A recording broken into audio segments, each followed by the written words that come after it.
Hey guys, welcome to the channel, and in this video I'm going to show you how you can change Leetcode into dark mode.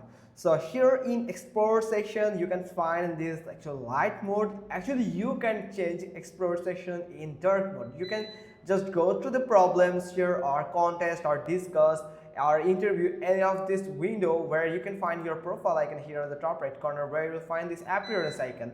So from here, if you select the dark, so it will make all the tab dark mode here except the Explorer here. And also you can actually find the appearance option in Explorer section, because this is actually exploration. This window is only for exploration, and it is for light mode for default. But this is but the rest of this window will become dark mode. Enable the dark mode when you set the appearance into dark.